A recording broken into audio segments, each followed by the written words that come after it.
Hello everybody and welcome back to the channel. It is your boy Shad, and today we have a new Nuggets video for y'all. Last season the Nuggets went 53-29 in the regular season and 16-24 in the postseason, en route to their first ever NBA championship. And in today's video, you obviously saw the title. I want to talk about their odds of going back to back, their odds of even appearing in the finals again, and everything associated with that. I'm really excited to get this video going because it gives me a chance to finally geek out and talk really highly about this team, and obviously they're my favorite team. So really excited to do this video. So we'll cover three main things. We will cover the biggest external competitions. We will cover the biggest internal setbacks or potential setbacks. And then we will talk about my overall predictions / official predictions for this upcoming Denver Nuggets season. So without further ado, let's get into the video. Starting off with the biggest external competitions, there are a few teams out west that I think have made some pretty good moves in this offseason, or have developed players from past seasons and are in a position to not necessarily, I'm not saying this section will be about teams who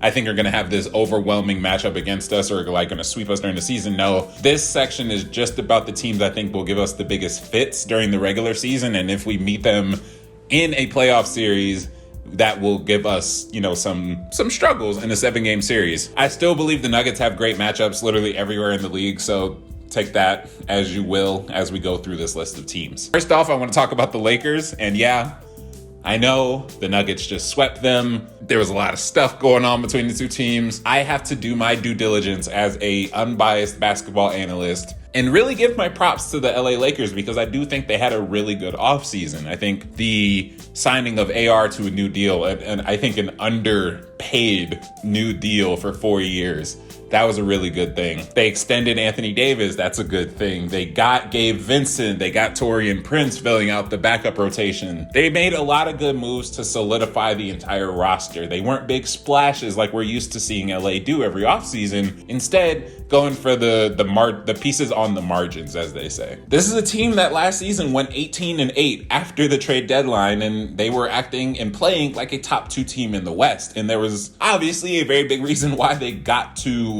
the Western Conference Finals in the first place, was because they were able to turn that shit up on defense and be the best defense in the league for a very large chunk of the season and the postseason. Health permitting, I think their roster as currently constructed with players like Gabe Vincent, D'Lo, he struggled, but he's still a point guard who can be good for long stretches of a season. Players like Taurean Prince, players like Jackson Hayes in the back, players like Jared Vanderbilt. I like the group of young guys and role players that the Lakers have accumulated over the past 2 seasons, and I think they're going to bode well for this upcoming season. I do, they can't shoot.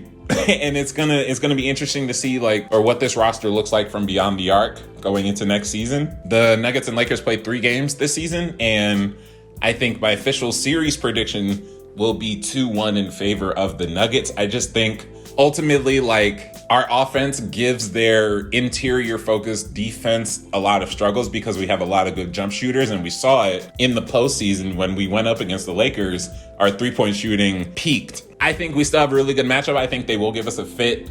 I think they will win, probably like a 10-point win during the season. That's where the loss is going to come in. But ultimately, I do think that the Nuggets will have the favorable advantage during the season. Moving on over to the Phoenix Suns. Now, this is the team that the Nuggets went to the most games with in the postseason. They made some pretty headline-worthy moves in the offseason. They kept DeAndre Ayton, they traded for Bradley Beal, and they signed 1,000,001 players to minimum deals, vet mins, all that stuff. From just a big name / top-end talent perspective, I like their top 4. You've got the Devin Booker, Bradley Beal, who are going to be sharing minutes at point guard, Kevin Durant, DeAndre Ayton.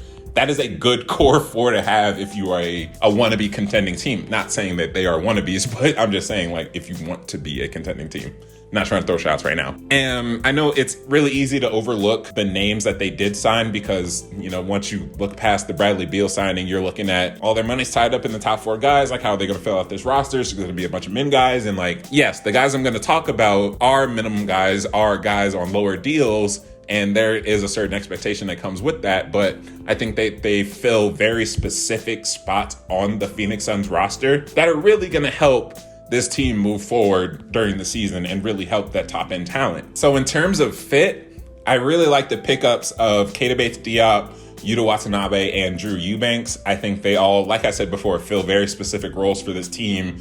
And, one of the things that was an issue for the Phoenix Suns in the postseason against the Nuggets was that there was not enough shot creation outside of Kevin Durant, outside of Devin Booker, and enough reliable shot making, even from a catch and shoot situation. They couldn't really attack the Nuggets defense at multiple levels outside of their top two. And that really helped us defensively, and it really hurt the Suns offensively. So getting a player like Keita Bates-Diop, who shoots 39% from three, 40% catch and shooter, and who is a decent defender, that helps fill the margin at the wing positions when Josh Okogie's shot isn't falling. You pick up Yuta Watanabe, who at one point was the best three-point shooter in the NBA, and, knockdown killer, shoots 44% from three. Like, catch and shooting, corner shooting was one of their biggest issues. Passing the ball out to Josh Okogie in the corner, it hurt because you didn't have that reliable shot making there. Now with Yuta Watanabe, you do. And with Drew Eubanks, he's a pretty good interior defender for the 20 minutes a game that he got. Just fills some important backup 5 minutes for the Phoenix Suns. And like I said, their top end talent fills the gaps where the rest of their roster kind of falls behind. But a real question with this core specifically is, how do their similar skill sets help or hinder their lineup versatility? Because the biggest thing with this roster so far has been like, okay, you got Devin Booker, mid-range killer, you got KD, mid-range killer, you got DeAndre Ayton, who really loves the push shots in the short range, mid-range shots, and then you pick up Bradley Beal, who is a better slasher than the rest of the three, but also loves to operate in the mid-range as well. So you're looking at three guys who primarily are scoring twos. And if you start looking at the math, obviously the Suns have had good offenses rather for the last few seasons. So I'm not over hyping any over reliance on a mid-range shot and saying that they're going to fall to a outside of top 10 offense. But I think that when you're looking at how you can divvy up the starter minutes and the star minutes, does Kevin Durant and Bradley Beal or someone run with the backup unit? Or is Devin Booker going to be out there alone with the backup unit? How do you use Kevin Durant's backline defense and improved playmaking and mid-range creation with the players that you have that aren't your starters?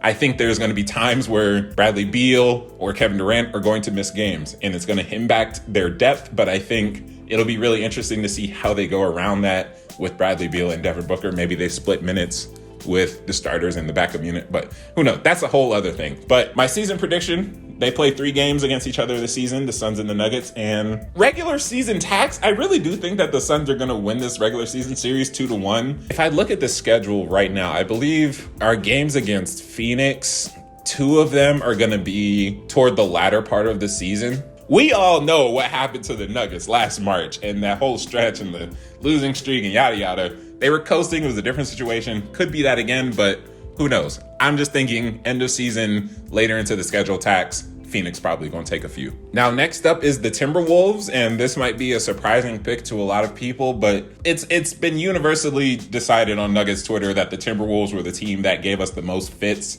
during the last postseason. Combination of size, height, physicality, Ant's ability to drive downhill and really attack Jokic in the paint and attack our weak interior defense as a whole. I think they had a really good blend of inside-out game. But ultimately, I see a lot of potential in the Timberwolves. I know last offseason when they did make that trade, I was very critical of it. I made 2 separate videos talking about it. But I see the potential in Anthony Edwards and Jaden McDaniels, and I see their potential as a tandem and not just individual talents. Them as wing stoppers, incredible. And I think both of them being comfortable with the ball in their hands on the other side of the floor really boost their ceiling. The retention of Naz Reid and Nickeil Alexander-Walker really mean a lot to me because those are 2 really good role players that I think will fill, again, very specific roles for the Timberwolves. And Naz Reid is really good to slot against Cat or Rudy Gobert, or if one of them gets hurt, he's able to fill in some backup 5 minutes. He can space it, he can shoot the 3, put the ball on the floor, all that sort of stuff. Naz Reid is a really good retention. And Nickeil Alexander-Walker, I think, showed a lot of promise as a reliable point of attack defender. If you were watching the series against the Nuggets last year, we saw a lot of Nickeil Alexander-Walker guarding Jamal Murray full court, using that 94 feet badge. There were some possessions where it worked. There were some possessions where he was giving fits, and it was really taking effect. The team overall is just gritty. They will win those grind you out games, and They already have a history of taking an important game from the Nuggets during the regular season, so I'm not going to be surprised if we do end up splitting the season series, which is what my prediction is going to be, because we also split the season series last season.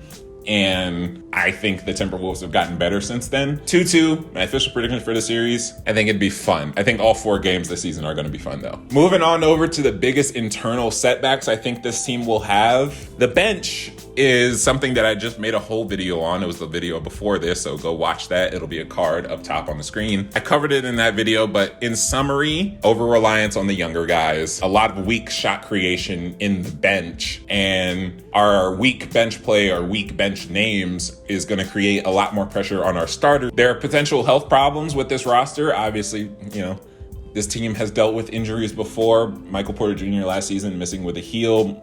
Jamal Murray had some injuries here and there. It's something you always have to account for with every team, but with this team specifically and the players that tend to be more injury prone for the Nuggets, it is a little cause for concern. It's just something you have to keep in the back of your mind. You're not wishing for it. You're not anticipating it, but you're just ready for it when it happens. And it may hit harder. The injuries may hit harder this season because of that lack of depth and the lack of proven depth. So it's something to keep an eye on. And then the last internal setback I think may happen is the over punishment of the younger players for making mistakes.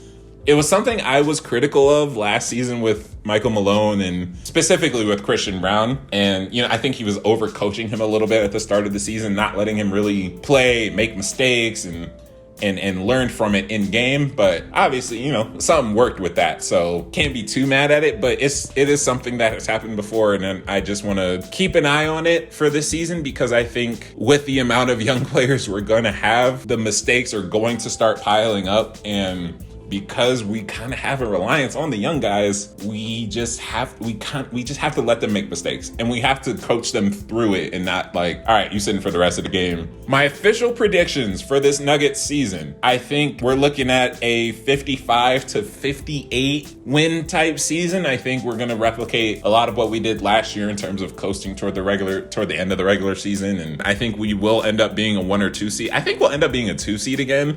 I think there are going to be some other teams that really take this regular season more seriously than the Nuggets do, and will probably edge them out. I don't want to discount a 2 seed. I think that's really good, and I don't want to say there's no hope for a 1 seed, because obviously the Nuggets, just based off talent, will win so many games. It's crazy how the Nuggets can play so bad, and because of the microwave ability of an MPJ or Jamal Murray, we win the game. It's something. It's crazy. I'm expecting a lot of breakout seasons. I'm expecting one from MPJ where he jumps up to 20 points a game. I'm expecting one from CB, and I'm expecting one from Peyton Watson, who the latter 2 are going to be the focal point of the bench this season. I think the Nuggets do end up back in the Western Conference Finals. I think just based off top end talent alone, it's enough to carry them to that stage. And I think over the course of the season, our rooks and our super young guys, our sophomores, are going to get really comfortable with the increased playing time that they are going to get, and they're going to translate that into good production on the court. So that'll be it for me today. Thank you very much for watching this video. I had a good time. Hopefully the lighting didn't change too much, because when I was recording, it was pretty bright outside, but it's not anymore. So thank you very much for watching. I'll talk to y'all later. Peace out.